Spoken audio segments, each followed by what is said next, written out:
Hi, everybody. Did you notice yourself or your relationship in the Ultimatum Queer Love?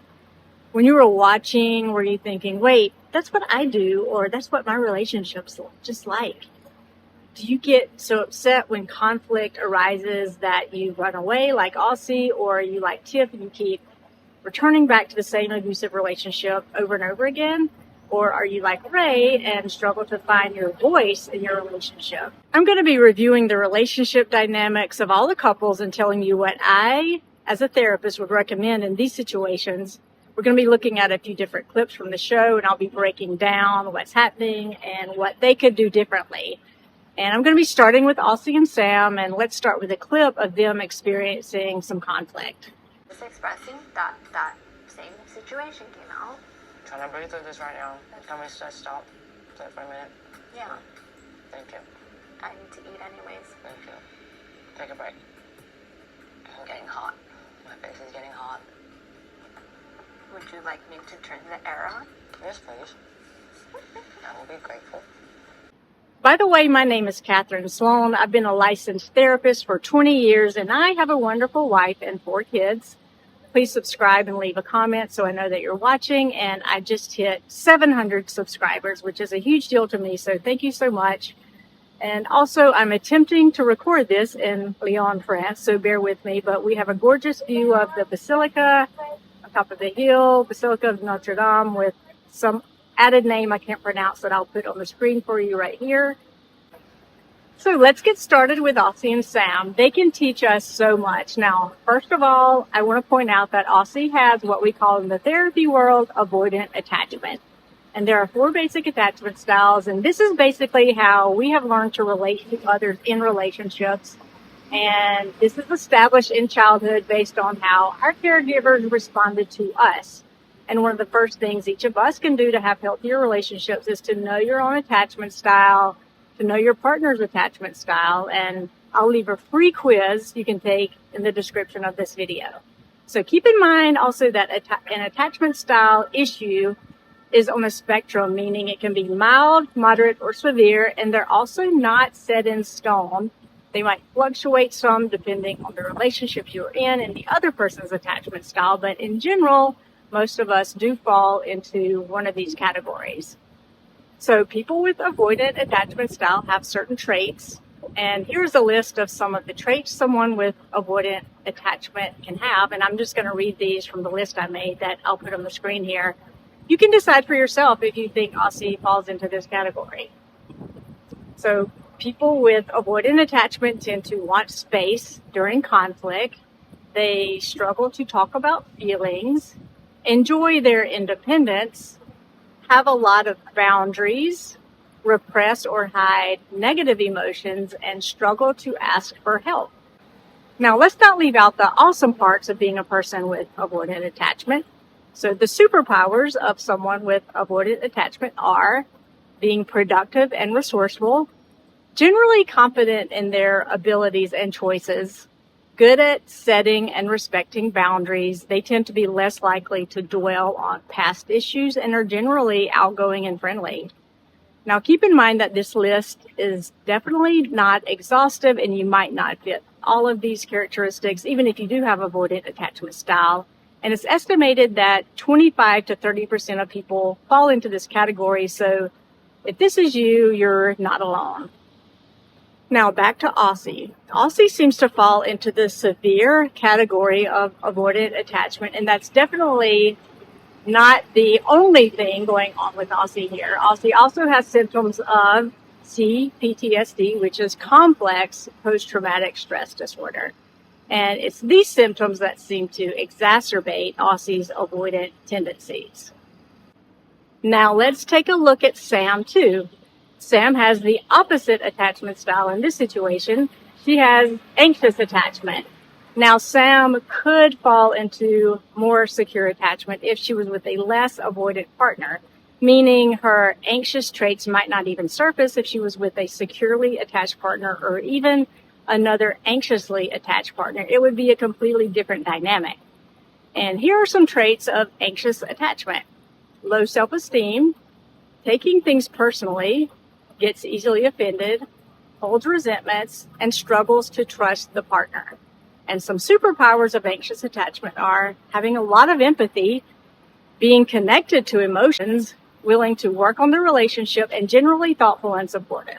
So we can see how Sam fits into these categories, and she has a lot of insight and knows that she has anxious attachment. I've heard her admit this in interviews since the show is finished.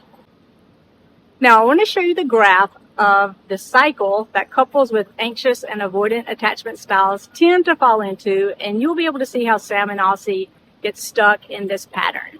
So I'll be starting in the graph where it says start here. The way this starts is that the anxious partner will ask for a deeper connection or has a complaint, and this leads to the avoidant partner feeling rejected or not good enough. Then the avoidant partner will struggle to manage these feelings and withdraw, either emotionally or physically or both. Then the anxious partner, fearing abandonment, will pursue the avoidant partner and attempt to establish reconnection. Then there is a reconnection with a brief sense of security until this cycle starts over again. And this could be a daily cycle or a weekly cycle or even multiple times daily. And sometimes the anxious partner will find themselves apologizing for bringing up the issue, for being too much, when usually the complaint isn't really anything significant. So Sam and Aussie get stuck in what we call the anxious-avoidant trap. When one person has anxious attachment, the other person has avoidant attachment, and this is a common pattern. Let's watch the clip of Aussie and Sam again and go step by step. I'm also going to be pointing out what they do well here too, because it's not all bad. There are some things that they do really well and some things that they could definitely improve. Just expressing that same situation came out. Trying to breathe through this right now. Can we just stop for a minute? Yeah. Thank you. I need to eat anyways. Thank you. Take a break. Here we see that as soon as Sam brings up Mildred, Aussie has a reaction. It's a visceral reaction. This is considered the first step in this cycle. Sam brought up an issue or a complaint, and here the good thing is that Aussie recognizes Aussie's feelings and immediately names it. So the first thing to do is just notice when you get overwhelmed with a feeling, and Aussie says, "I'm feeling hot." Then Aussie says, "Sam needs to stop talking for a bit," and this is good because Aussie realizes they are feeling overwhelmed. In therapy, we would say that Aussie is flooded. This is when feelings get overwhelming and the frontal lobe of the brain is hijacked. Then Sam offers some support. She offers to cut the air down, and Sam says, "Yes, please." Then we see Aussie set a boundary, and Aussie sets a boundary to leave Mildred out of the relationship. So now we know that bringing up Mildred is a trigger word for Aussie. Bring Mildred into this, please. Yes. Believe me, I don't understand the Just take me off just now. Yeah. I don't. Just give me a break. I need a moment. Then we see that Sam starts to talk again, which leads Aussie to get the urge to flee this scene to calm down. And Aussie goes into fight, flight, freeze response, which in Aussie's case is to flee. Then Aussie leaves and cries in the bathroom. And I want to note here that crying is a way that the nervous system recalibrates. It can be a good thing. However, if somebody's in public, it can be very embarrassing for them. Now, hopefully you can see how fast this cycle plays out. Things can go off the rails really fast, right? So if you've experienced this before, you know how difficult this is. Typically, the person with anxious attachment will pursue the avoidant and apologize to reestablish the connection. I know in their situation that Sam has decided not to chase Aussie when Aussie gets upset, which leads me to the second recommendation for dealing with this dynamic. The anxious partner has to learn to not pursue the avoidant in order to help break this cycle. Now, this is the hard part for the anxiously attached partner because their nervous system gets really dysregulated when the avoidant partner leaves or shuts down. This is when the anxiously attached person has to learn to soothe themselves. Instead of trying to go help soothe the other person who left or is shut down, learn to back away and take some deep breaths. Now, what Sam could have done differently in this situation is to just move away from Aussie, even physically. And then, so when she went to cut the air down, just move away physically. She could have said, I'm going to cut the air down and go sit in our bedroom, and you can let me know when you're ready to talk. So let's review really quickly. The first thing to do in order to break this cycle, is to notice when it is starting. Recognize as a couple that this is your cycle and notice when it is starting. So the first thing that the avoidant partner can say is, oh, I'm feeling defensive. I'm feeling attacked. And notice what's coming up for you in these interactions. It'll start with the anxiously attached person asking for more connection or have a complaint. Now, something you can learn to do is to ask the avoidant partner when it's a good time to talk about something that you think could be a difficult topic for them. That way they can prepare themselves and aren't caught off guard. They can get annoyed if they're going about their day and suddenly they're expected to talk about an issue. Keep in mind that people with avoidant attachment style don't want to be responding in this way. It's a defense mechanism or a protective mechanism that's left over from childhood. So keep that in mind too. They haven't learned yet to fully feel safe in the relationship when there is conflict. So I know this can be hard, but don't take it personally. And if you can relate to Aussie and this is your attachment style, you can learn to manage it better and it's not your fault. But just because it isn't your fault doesn't excuse it. Once we know better, we do better, right? Also, another thing you can do as a couple is to agree on how long you will talk about difficult topics. You could decide that you're just going to talk for 5 or 10 minutes, then take a break. This way, the avoidant partner knows that they don't have to sit there in that uncomfortable feeling for a really long time. And don't make someone talk longer than their nervous system can handle. Once the avoidant partner says they need a break or can't talk anymore, just let them go. Now, this is important. If you are the avoidant partner, you need to let your partner know your plan and that you will be coming back. So you can say, I need a break.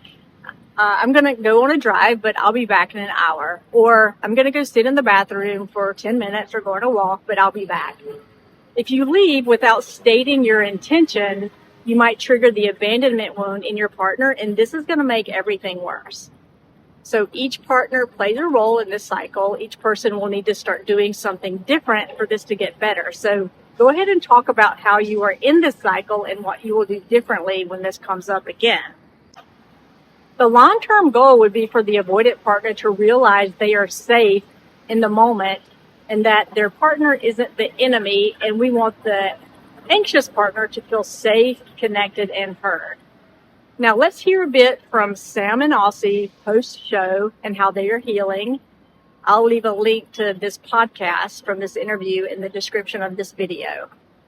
Over the last year and a half, I took some notes and I went to my therapist and I said, hey, we're having some struggles in having a mutual understanding. Can you help give me some tools at how I can validate Aussie's experience, even if I might not agree with everyone, but still maintain my own boundaries? And she was able to help me with that. And we've been practicing and it's so much easier. Yeah. Really, I've been on my healing journey since, I would say, 19, since I left home. And it's only in intimate relationships where these deep wounds come up. And so my second serious relationship, when I say serious, I mean living in partnership, the roles would reverse. I was the chaser. I was like, I need to fix this right now. No, you can't walk away from me. I need to talk about it right now. And so working through therapy with that situation, I learned that I was codependent. I learned that I need to let that person walk away and have their time and have their space.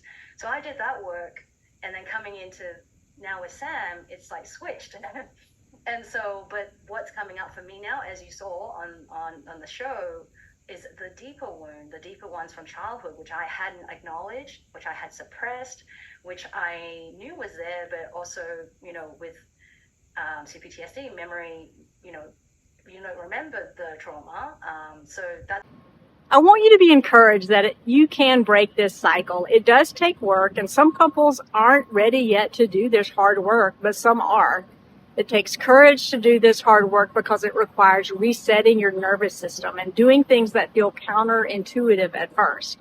The avoidant partner learns to sit in the uncomfortable feeling of conflict and learn to feel safe, while the anxious partner learns to soothe themselves, while the avoidant partner regroups or moves back into their window of tolerance. But this work is worth it because ultimately it's for you, and you deserve a healthy and connected relationship. And feel free to ask me any questions you have about this video, and I'll try to answer. Thanks for watching. Please subscribe and leave me a comment if you have any questions, and I'll see you next time.